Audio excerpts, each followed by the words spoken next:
Dans cette vidéo du chapitre 32 de mes notes de cours, on va résoudre une première situation tirée de la section 2.2 du livre de Séguin, section qui s'intitule « Le potentiel électrique généré par des particules chargées ». Section qui explique comment calculer le potentiel électrique créé non pas par juste une particule chargée, mais par un ensemble de particules chargées. Évidemment, on va commencer par une, puis on va grossir tranquillement. La première situation, justement, nous amène à étudier les équipotentiels. Équipotentiels étant les lignes où le potentiel électrique est le même partout dans l'espace, autour d'une seule particule chargée. Donc, je vous invite à prendre connaissance là, de la description de la situation à la page 148 de Séguin. La première lecture se fait très rapidement. C'est un très petit problème, mais c'est un problème important pour comprendre là, comment est-ce qu'on dessine les équipotentiels autour d'une particule chargée et surtout pour comprendre les caractéristiques fondamentales de ces équipotentiels-là. Donc, je vais vous inviter, après avoir résolu le problème, là, à porter vraiment une attention aux quelques paragraphes qui suivent, que je vous invite à lire, aux quelques paragraphes qui suivent la situation, là, puis qui donnent 3 caractéristiques fondamentales de tout équipotentiel. Donc, après la première lecture des 2 petites lignes qu'on mentionnait, on s'aperçoit qu'on rencontre, la première chose qu'on rencontre, c'est les connus. On désire tracer les équipotentiels. Bien, pour tracer quelque chose, il faut connaître à quel endroit. Donc, j'ai 3 inconnus qui sont des endroits où je vais tracer mes équipotentiels. Donc, j'ai utilisé un tableau, encore une fois, là, pour identifier mes choses.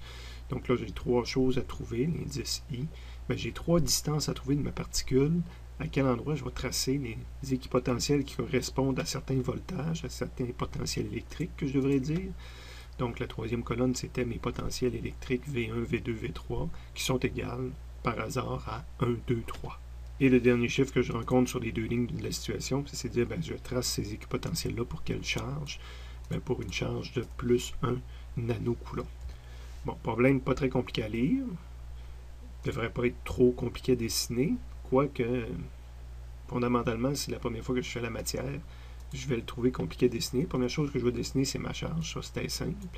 Mais après ça, je dois dessiner à quel endroit le potentiel est égal à 1 volt alentour de cette charge-là. À quelle distance? Ça va être un cercle, parce qu'évidemment, si je me mets une distance quelconque, puis que je dis, oups, il y a 1 volt à cet endroit-ci de l'espace, ben, je suis à la même distance quand je me mets ici, puis ici. Donc, sur un cercle, je suis toujours à la même distance de la charge. J'aurai 1 volt. Donc, ça va être des cercles que je vais dessiner. Le standard qu'on va utiliser, c'est qu'on va les mettre pointillés pour les différencier des lignes de champ électrique, parce qu'on pourrait dessiner à la fois des équipotentiels et des lignes de champ électrique. Donc, alentour d'une charge, ça va être quelque chose qui est circulaire. Mais là, je ne sais pas à quel endroit le mettre. Donc là, c'est un peu le problème de l'œuf et la poule. Ce problème-là sert à comprendre comment se comportent les équipotentiels. Tant qu'on ne l'a pas fait, ben, on ne sait pas comment ils se comportent, on ne sait pas comment les dessiner. Donc, dans ce cas-ci, je suis comme obligé de faire un calcul complet une première fois pour comprendre où les dessiner. C'est sûr que moi, je les ai déjà fait, les calculs, fait que j'aurais déjà une idée de ce que ça a l'air, mais on va le calculer une première fois. Donc, mon dessin s'arrête là pour l'instant, puis je vais aller trouver une formule qui me permet de trouver R quand je connais le potentiel électrique. Dans le résumé du chapitre 32, ça ne commence pas par des valeurs de potentiel électrique, mais par des valeurs d'énergie électrique. Donc, je ne rencontre pas V au début de la première page, mais je le rencontre à la fin, en termes de définition, et surtout en termes de différence de potentiel. Donc, quand je connais 2 voltages, puis ça ne me donne pas le R, donc il n'y a pas le R dans ces formules-là, je vais aller sur la 2e page, et là, dès le début de la 2e page, je rencontre V et je rencontre R. Donc, quand je connais R, pas quand je connais R, mais moi je cherche R si je connais le potentiel, on les a dans les tableaux de nos données, puis ça c'est une constante, puis j'ai le Q, je vais être capable de calculer à quel endroit, alentour d'une particule chargée, fait que ici j'ai une particule chargée, j'ai pas mis de signe plus ou moins, parce que je voulais autant que ça s'applique autant pour la plus que pour la moins, mais je devrais mettre un signe. À une distance R, j'ai un certain potentiel V que je peux calculer avec cette formule-là. Évidemment, je suis à la même distance, je me mets en haut ici, ici, sur le côté. C'est pour ça que j'ai rajouté un cercle qui montre que le potentiel que je calcule avec cette formule-là s'applique partout sur un cercle alentour de cette particule chargée-là. J'ai trouvé la formule que je voulais utiliser, donc je la retranscris ici. Et je vais l'utiliser pour chacune de mes trois configurations, de mes trois particules, de mes trois potentiels que je veux trouver. Donc, pour V1, c'est le 1 qui est ici, V va être égal à 1. Le K, c'est ma constante électrique. Le Q, c'est la valeur que j'ai ici, divisé par R1, qui est mon inconnu. Donc, j'ai déjà une équation qui contient une seule inconnue. La ligne que je n'avais pas mis ici, mais dans le fond, c'est de dire justement que je vais utiliser chacun de mes VI dans le tableau d'en haut, divisé par chacun de mes RI dans le tableau en haut. Donc, après ça, je le fais pour V2. V2 vaut 2. Les chiffres de la première ligne ne changent pas, divisé par R2. Donc, j'ai une deuxième équation à deux inconnues. Et je continue, je le fais pour le 3, pour V3. Donc, pour 3 est égal à même chose en haut, divisé par le troisième point d'interrogation, divisé par R3. Trois équations à trois inconnues. D'un point de vue physique, le problème est fini. Là, c'est important de le terminer pour savoir, connaître les trois valeurs de R, puis savoir où on dessine notre champ. Donc, si on utilise la calculatrice pour saisir les trois équations, elle va nous retourner les trois valeurs qu'on retrouve ici. Donc, 9 mètres pour R1, donc quand je vaux 1 volt, 4,5 mètres quand je vaux 2 volts, puis 3 mètres quand je vaux 3 volts. Donc, ça me donne les rayons de mes trois cercles que je dois dessiner. Le plus grand, c'est celui-là de 9 mètres, c'est celui-là de 1 volt. Donc, le premier que j'ai mis, je l'ai dessiné, avec un rayon de 15 mm, parce que ça arrivait bien sur mon dessin, là, 3 carreaux. Donc ça, c'est le potentiel 1 volt. J'avais une valeur, je voulais représenter 9 mètres, puis j'ai utilisé 15 mm pour représenter 9 mètres. Mon deuxième cercle, ben, il est à la moitié de distance. Donc là, si j'avais pris un cercle de 15 mm de rayon, mon deuxième cercle devrait avoir 7,5 mm de rayon, donc il passait là, au milieu d'un de mes quadrillés en arrière, hein, quand on va voir le quadrillé tout à l'heure. Donc ça, c'était V2. Puis pour V3, j'étais à 3 mètres. Donc si j'avais 15 pour 9, je vais avoir 5 mm de rayon pour V3. Fait que mon troisième cercle a été dessiné avec un rayon de 5 mm. Donc, on voit là, que les lignes, là, je diminuais toujours de... pas de je diminuais, mais j'augmentais de 1 volt à chaque fois, puis ils ne sont pas à des distances régulières.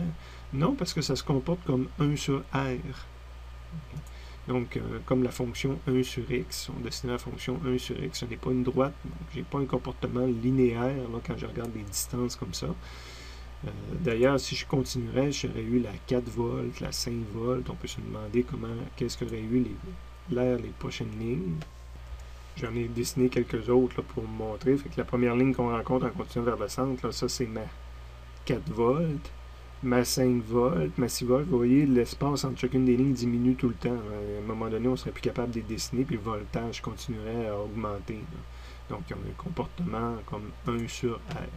Une autre façon de le voir, c'est justement quand j'isole mon R, là, je fais les mathématiques, fait que vous voyez, je divise par 1, je divise par 2, je divise par 3, je diviserai par 4, je diviserai par 5. Oublions les chiffres qui sont écrits en haut, qui ne changent jamais, donc ça pourrait être une autre valeur de Q puis qui me donne complètement autre chose. Prenons quelque chose de simple qui se divise par un paquet de chiffres, là. Disons que les deux chiffres que je multiplie en haut me donnent 30. Ben, mon premier rayon, c'était 30 sur 1. Puis après ça, c'était 30 sur 2. Puis après ça, si je multipliais ça, puis ça donnait 30, ça aurait été 30 sur 3. Donc, une autre façon de voir mes dessins, quand je disais que c'était 30 sur 1, j'ai dessiné un cercle de 30 mm de diamètre. Donc, 30 par 30. Ça, c'était le 30 divisé par 1. Après ça, 30 divisé par 2, c'était 15. J'ai dessiné un cercle de 15 mm de diamètre de 15 par 15. Puis après ça, 30, ma ligne d'en haut divisée par 3.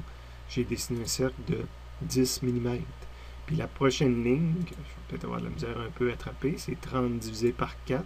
Je n'ai pas attrapé la bonne. On va se grossir un peu pour essayer de voir ça. Donc, la prochaine ligne que j'ai attrapée, 30 divisé par 4, c'est 7,5. 30 divisé par 5, c'est 6. 30 divisé par 5, par 6, c'est 5, etc. Les lignes auraient continué à être collées l'une sur l'autre. Et cette propriété-là, ben, je l'observerai toujours parce qu'elle est liée à la loi de la physique. Là. Donc, les équipotentiels, première des choses augmente 1, 2, 3, 1, 2, 3, augmente quand je me rapproche de la particule, donc j'ai de plus en plus de potentiel électrique. Je rappelle que le potentiel, c'est une façon de mesurer l'énergie, donc j'ai de plus en plus d'énergie quand je suis proche de la particule, c'est logique. Ils ont une distribution circulaire comme ça, et ils ne sont pas toutes à la même distance l'une de l'autre. Plus je m'approche de la particule, plus que la prochaine ligne pour une même augmentation est proche de la ligne précédente.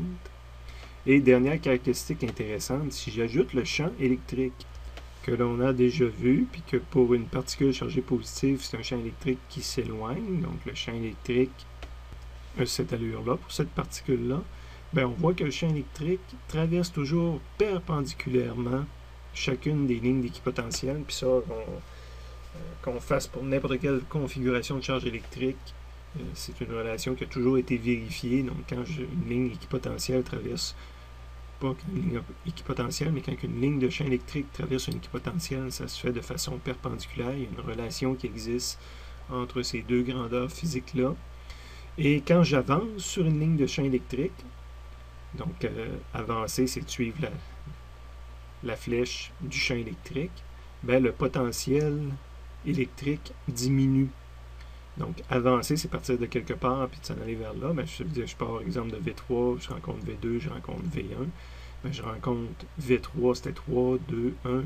Donc, le potentiel électrique diminue quand on avance sur une ligne de champ électrique. C'est une autre grande caractéristique qu'on va utiliser. Je vous répète, le potentiel électrique diminue quand j'avance sur une ligne de champ électrique. Et ça ne dépend pas de la charge comme telle. Est-ce que c'était une plus ou c'était une moins? C'est une propriété de la ligne de champ électrique. Donc, ça n'a pas d'importance de savoir qui a créé cette ligne de champ-là. Si j'avance sur une ligne de champ, le potentiel électrique va diminuer. Donc, à la lecture des paragraphes qui suivent dans le livre de Séguin, vous allez revenir sur ces différentes propriétés-là des lignes, des équipotentiels et versus les lignes de champ électrique en même temps.